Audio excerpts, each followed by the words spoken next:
All right, back now on the Pulse, diving into everything people, power, and politics from the Motor City to the Beltway. No matter who you vote for, there is one thing that will impact all of us, our pocketbooks. In the hot seat to go through the scenarios that we could be facing, Dan Casey, founder of Bridge River Advisors and Panic Proof Retirement. Thanks for getting in the hot seat tonight and joining us here. Thanks for having me. So let's talk about this. We'll begin with VP Harris. We're not picking on her, but this is her day that she revealed her economic plan. She calls it opportunity economy. The one thing that the Biden administration has been blamed for when it comes to money has been spending too much. This package would be almost $2 trillion. You do the math and tell us where that could land us. Yeah, so they both love to spend, right? And both of them spend a lot, and the goal is, they think, is that's going to increase GDP. That's going to increase tax revenue, and that's going to pay for it, right?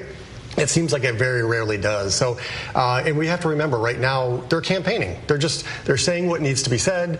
And very rarely, when you look at when someone first becomes president, a lot of that goes out their window. They're so busy with the day-to-day stuff that a lot of that stuff doesn't even happen. So talk about that, because you've been around the block a few times.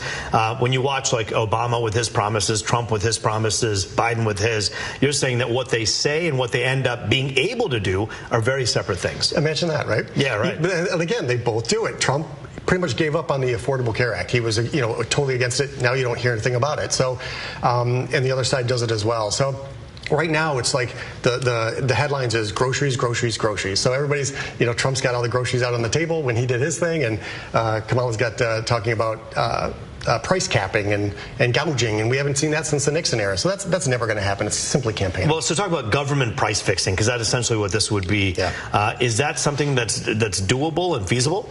It's not. It's, again, like I said, we tried it in the Nixon era.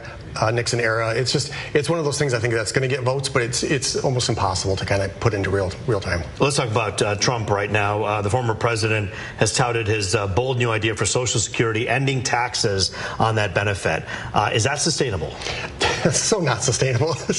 So we pay a lot in Social Security, and Social Security is our second highest. It's 1.4 trillion that we pay for that thing, and it's right now 85% of it's taxable. Worst case scenario, it doesn't matter what your income is. So to cut that all the way down to where it's not taxable at all, I don't think is feasible. It's the way it's taxed now. It's based on provisional income. It's already for the lower income people. It's not taxed at all.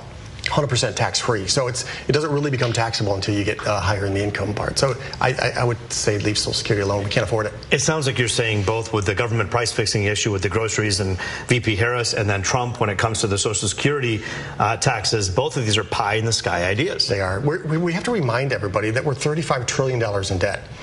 The fourth largest expenditure, which is interest on the debt, a few years ago was only $400 billion. I say only. But now it's almost $1 trillion. So it's now surpassed defense that we spend. So it's just something that's not attainable. And we need to cut rates quickly, and I wish we would have done that last time. I'm hoping that they're going to cut them in September. VP Harris, part of our package, talking about giving first-time home buyers up to $25,000 in down payment money. Is that something that you think can actually get through and actually happen? She's got to come out with how she's going to be able to afford that. Again, it's back to campaigning, and she's just trying to get votes right now. But that would be extremely expensive and just adding more to the debt. And again, they're both going to add to the debt. We're just really the only way out of this is to increase GDP growth or cut spending, and cutting spending is that's never going to happen. But the bottom line is, when we just heard from Mr. Mitchell a few minutes ago, when we say we need to sit down and do interviews, whether the national or local press, with Donald Trump and with VP Harris, the reason we say that is because when you have experts say things like, how are they going to pay for it? That's a question that never is asked at a rally, because a rally is just an open mic for the person to say whatever they want. Yeah, exactly. And so if we continue on this pace, so I've read, in about 15 years, we are unable to tax our way out of this. We will not be able to afford the debt and the interest on the debt, and it will cut out anything that we have left over to spend on anything. Well, smart economic minds like yours, of course, from Washington to here in Detroit, listening carefully to what these candidates have to say. And Dan, I want to thank you for your time on the Pulse tonight. It's good to be with you.